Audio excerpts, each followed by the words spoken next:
Hello, Pensado's place. My name's Valentine. Welcome to my little recording studio lair.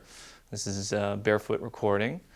I moved in here in 2000. I've been here for about almost 11 years now.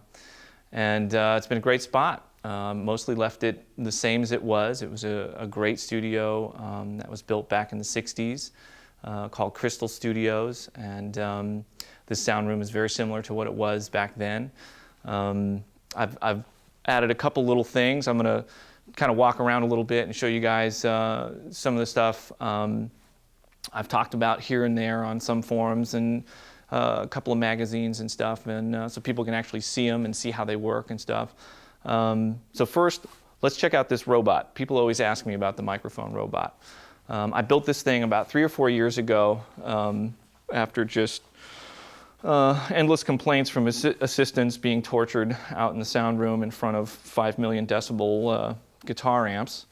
I finally put this thing together so I could put them out of their misery and make it a lot easier for myself to position microphones. So I'm able to sit in the control room with controls that are mounted into the console itself and move around the microphone and be able to see the position. We have a little video camera on there. You can see on the monitor screen up there what I see in the control room.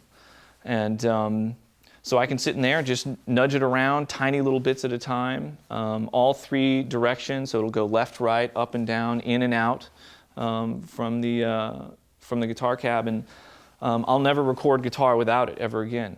At this point, I mean, I mostly try to just EQ the guitar with the mic position. Instead of having to reach for an EQ, I can just play with the position and make it brighter or warmer or whatever just by the position of the mic and not have to be, you know, wrenching on EQs to get the guitar sound. So it gets me a lot closer when I can tweak it sitting in front of my little NS10s.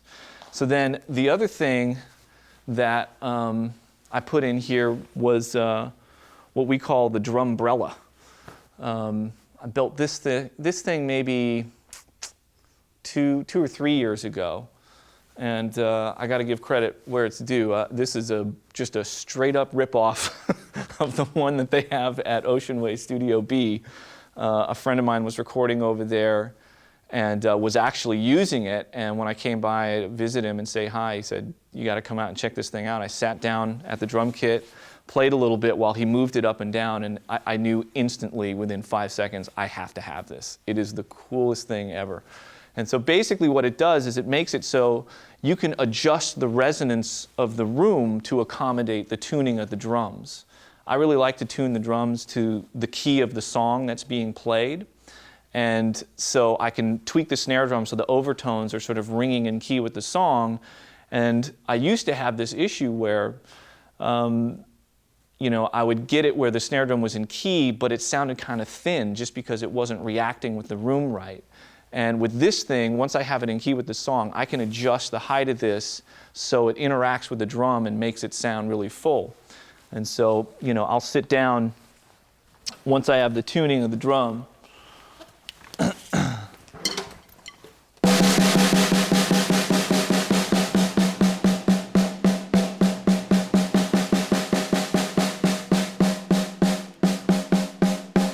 Find the spot where the drum sounds really fat, and it works great.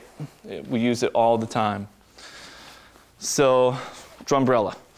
Then, you know, this place has just got tons of stuff, lots of instruments, mics, and amps and stuff for bands to play with when they come in here. It's a really cool part of the process for bands when they come here to be able to just dig around out here and discover an instrument or a guitar pedal or an amp or something that, you know, sparks an idea or inspires something for them to, you know, have something new to try on a song or take things in a new direction. So, you know, this is just a big, like, you know, it's like a big thrift shop for recording gear. People just, you know, rummage around out here. There's your Marxophone. That was used on the All-American Rejects record.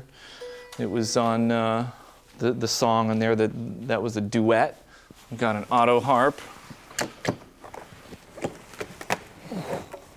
This thing was used on Third Eye Blind's How's It Gonna Be, a long time ago. Set of vibes right here. You gotta love the vibes. Pedal steel. Normally doesn't get used on rock records, but that thing was used a ton on a record I did a long time ago, a band I used to play in, this band called T-Ride, and we used that pedal steel all over that record. So yeah, tons of drums. Here's my red Vistalite kick drum.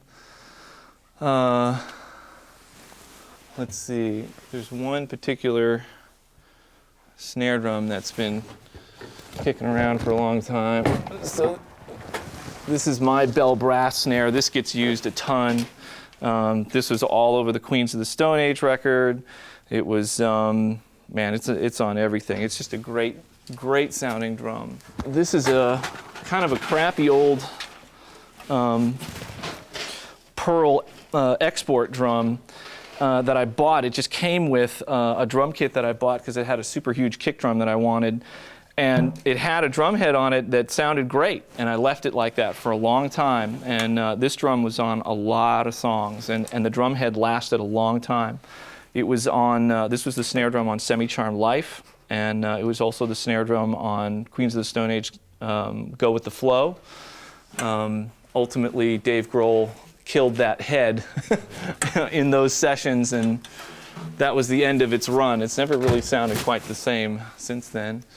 Lots of percussion. We can look at a bunch of mics over here too.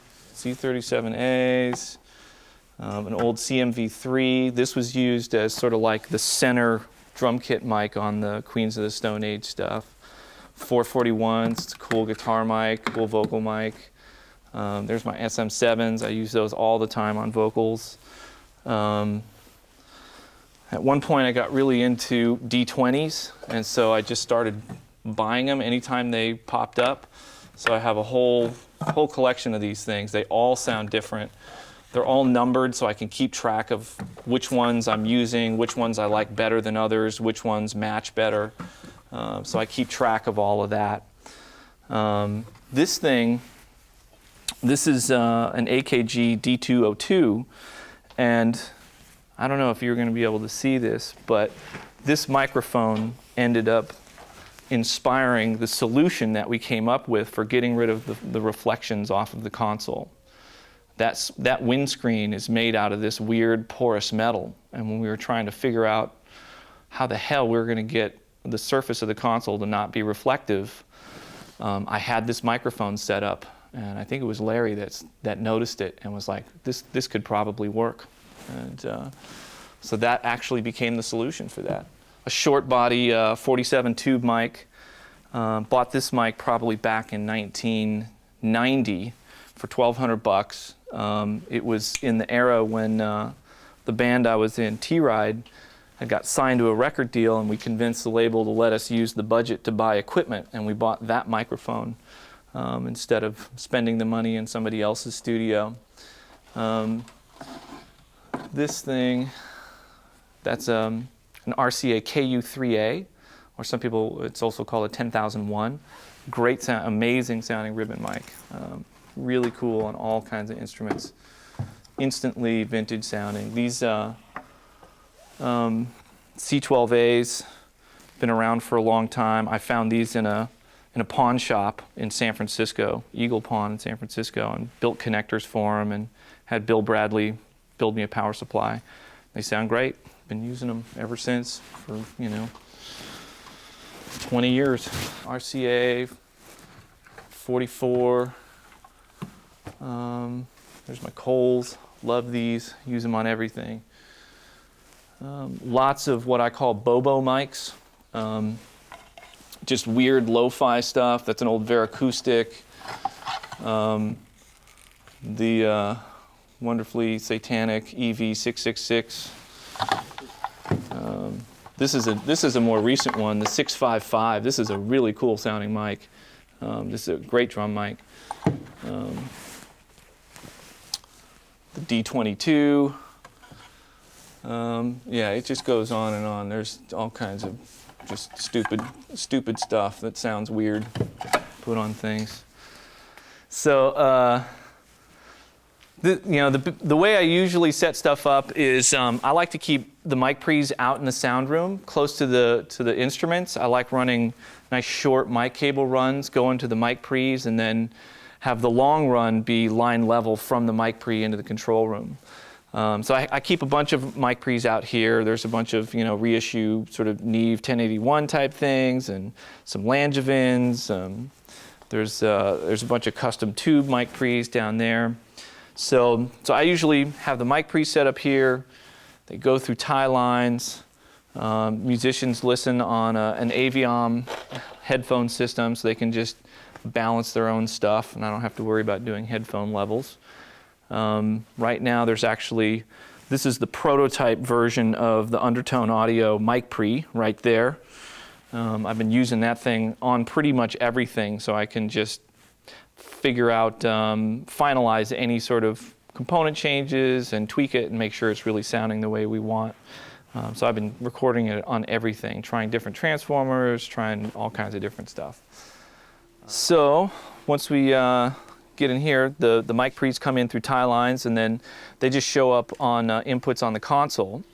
So then I have a phase reverse control on the channel strip of the console. I can adjust phase and stuff in here while I'm listening.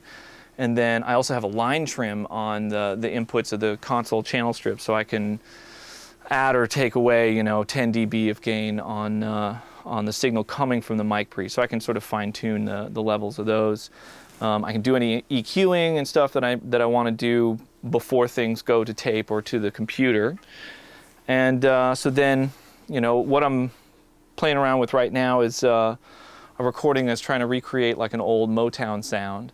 And so I'm recording each instrument sort of one at a time, overdubbing everything. And so everything goes through this old Studer J37. It's an old 60s all-tube 1-inch 4-track. And I set it up at 7.5 IPS, really slow tape speed, very crunchy sounding. It's a really cool sound. So then in this case, so I go tape machine first, and then go into the computer, capture the sound of the tape machine into the computer. And then I can just monitor things back over here on the console and do all my final EQ adjustments and stuff on playback.